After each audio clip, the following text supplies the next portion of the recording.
দর্শক, মোহাম্মদপুরের জুলাই যোদ্ধার উপরে অতর্কিত হামলা দেখতে আসলেন মাওলানা মোহাম্মদ মামুনুল হক। সরাসরি আমরা আছি পঙ্গু হাসপাতালে সরাসরি জুলাই যোদ্ধাকে দেখতে আসলেন মাওলানা মোহাম্মদ মামুনুল হক। আমরা আহত ইব্রাহিম খলিল, তার গুরুত্বপূর্ণ পরিচয় হলো তিনি একজন জুলাই যোদ্ধা এবং শুধু যোদ্ধা নয়, বরং জুলাই হত্যাকাণ্ডের মামলার একজন প্রত্যক্ষদর্শী সাক্ষী হিসেবে, যে মামলা আদালতে ট্রায়ালে আছে, চলমান। তো এই জায়গায় এরকম একটা গুরুত্বপূর্ণ মামলার সাক্ষীর উপর এই ধরনের হামলা, তার প্রাণ এবং হামলার ধরন দেখে স্পষ্ট বোঝা যায় যে তার প্রাণ নাশের উদ্দেশ্যেই হামলাটা ছিল এবং তার মাথার উপর আঘাত করা হয়েছিল।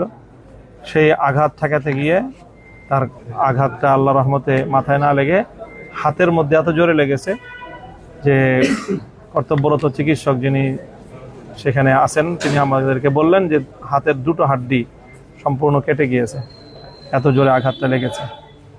এবং এখানে ইব্রাহিম খলিলের বাবা এবং মা আছে, তারা বললেন যে ইব্রাহিম খলিল বিগত নির্বাচনে আমাদের 11 দলীয় নির্বাচনী ঐক্যের পক্ষে, রিকশা মার্কার পক্ষে, সে আমার ক্যাম্পেইনে একজন সক্রিয় কর্মী হিসেবে নির্বাচনে ভূমিকা সে পালন করেছে।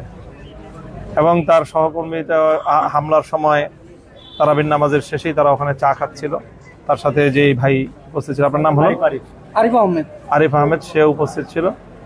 যে তারা বলছে যে উপর্যুপরি তাকে ফোনে হুমকি ধমকি করা হচ্ছিল, তাকে প্রাণনাশের হুমকি দেওয়া হচ্ছিল। এবং সেই ধারাবাহিকতায় আজকে এই মর্মান্তিক হামলার ঘটনা ঘটলো।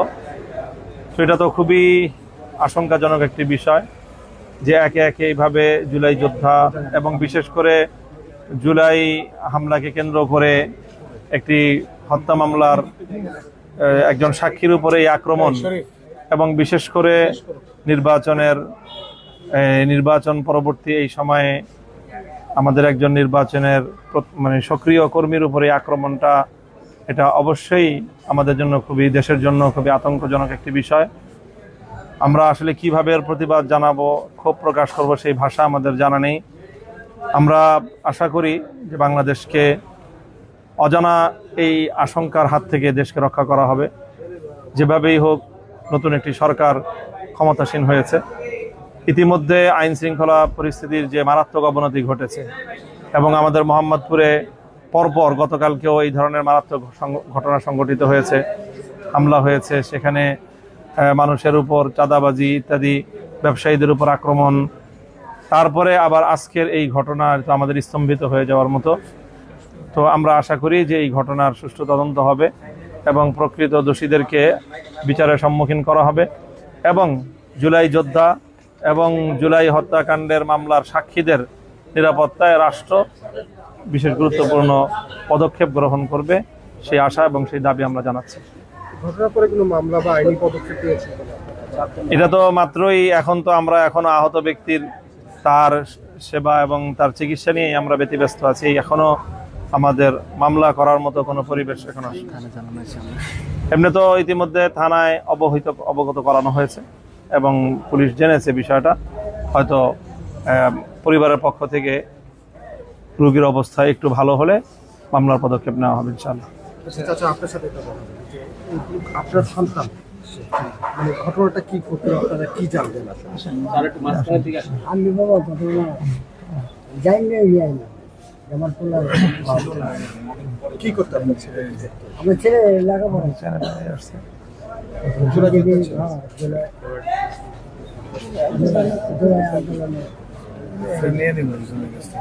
এই যে ঘটনাটা ঘটলো আপনারা সাথে কি নিলাম দাবিটা কি? আচ্ছা আপনি বলেন তো, খুনের বিচার চাই, অন্য কিছু চাই না, আমরা খুনের বিচার চাই। আচ্ছা আরিফ ভাই, আপনি তো আচ্ছা, যেটা হচ্ছে এই ঘটনার যে সময় বা পরবর্তীতে আপনি ছিলেন না? জি ভাই, একটু ভাই বিষয়টা হয়েছে কি, আমি তারাবি নামাজ পড়ছি, পড়ার পরে আমি ওর সাথে দেখা করতে আসছি। তারাবি নামাজ পড়ার পরে ওর সাথে যখন দেখা করতে আসছি তখন আমরা 4 ধরনের চা খাইতে বসছি। তো চা মনে হয় আমরা অতটা খাইতে পারিনি, 2-1 চুমুক দিছি। এর ভিতরেই মনে করেন যে মিলি সেকেন্ডের ঘটনা, আপনার 4 জন দুর্বৃত্ত আইসা আমাদের উপরে অতর্কিত হামলা করে এবং ওইখানে আমরা প্রায় 6-7 জন ছিলাম। কারোর উপরে হামলা করে নেই, ওকে টার্গেট করে আসছে। এবং ও যেহেতু আমাদের ফ্রেন্ড এবং আমাদের সাথে চলাফেরা, ও সবসময় বলতেছিল যে আমাকে একটা পক্ষ হুমকি দামকি দিয়েছে আমার উপরে হামলা করবে এবং আমাকে মানে হত্যার হুমকি দিয়েছে। শুক্রবার দিনই শুক্রবারে বলছে, এর আগে ওই ঘটনা ঘটছে, ঠিক আছে। এখন কারা ওর কাছে ওকে হামলা মানে ওকে করতেছে সেটাও সুস্থ না হওয়া পর্যন্ত বলা যেতেছে না। এবং কি যারা ওর উপরে হামলা করছে হয়তো আমি চিনি না, ও তো চিনতে পারে। এখন ও যে পর্যন্ত সুস্থ না হবে সে পর্যন্ত আমরা বলতে পারতেছি না। মানে একটা পক্ষ বলতে কি বোঝাতে চাচ্ছে? একটা পক্ষ বলতে ও তো জুলাই আন্দোলনের, ও তো আপনার একজন জুলাই যোদ্ধা এবং বৈষম্য বিরোধী থানা কমিটির ও সিনিয়র যুগ্ম আহ্বায়ক ছিল, বুঝতে পারছেন তো বিষয়টা। তো ও জুলাই হত্যা মামলার ওর সাক্ষী, হ্যাঁ জুলাই হত্যা মামলার সাক্ষী। এবং এই সাক্ষী রেখে ওকে বিভিন্ন ভাবে ওকে জানি সাক্ষী না দেয় বা ও জানি না যায়, এই কারণে আর কি ওকে হুমকি দামকি দেওয়া হইতেছে। আপনারা কি সন্দেহ করেন না, মানে এই যে একটা পক্ষ বলছেন যে মানে আপনি তো ওর বন্ধু, একসাথে আপনারা আন্দোলনে ছিলেন, মাঠে ছিলেন, এবং আজকে আপনারা একসাথে চা খাচ্ছিলেন, জি জি, আপনার কাছে কোনো তথ্য আছে কি? যে আমার কাছে আমি আসলে এখন কখনো আপনার সাথে শেয়ার করেছেন? না, আমার সাথে কখনো শেয়ার করেন। এখন আমি উল্টাপাল্টা কিছু বইলা কাউকে বিপদে ফেলাইতে চাইতেছি না। ও ভালো জানে ওর এই ঘটনার পিছনে কারা দায়ী, ও ভালো বলতে পারবে। একটু সময় দেন, একটু সুস্থ হোক, ইনশাল্লাহ আপনাদেরকে সত্যটা জানানো হবে। এবং ওকে কে হামলা করছে, কি কারণে হামলা করছে, ও নিজেই বলবে। আচ্ছা, আপনি যদি কাইন্ডলি স্পটে যেহেতু ছিলেন, জি। একটু যদি ঘটনাটা বলেন। ভাই ঘটনাটা তো প্রথমেই বললাম যে আমরা চার দোকানে চা খেতেছিলাম, এর ভিতরে হুট করে কোথা থেকে জানি 4 জন লোক আসছে, এরা মুখে গামছা বাঁধা ছিল, ঠিক আছে। এবং আপনার গামছা বাঁধা ছিল একজন না দুজন জানি, আর বাকি 2জন ছিল বোরকা পরা। হ্যাঁ বোরকা পরাও ছিল। তো আমরা 4 দোকানে ঢুকছি, টোটাল মিলিয়ে ধরেন আপনার 3 মিনিট হয়েছে। 3 মিনিটের ভিতরেই ওরা অনেকক্ষণ যাবত মনে হয় ফলো করতেছিল।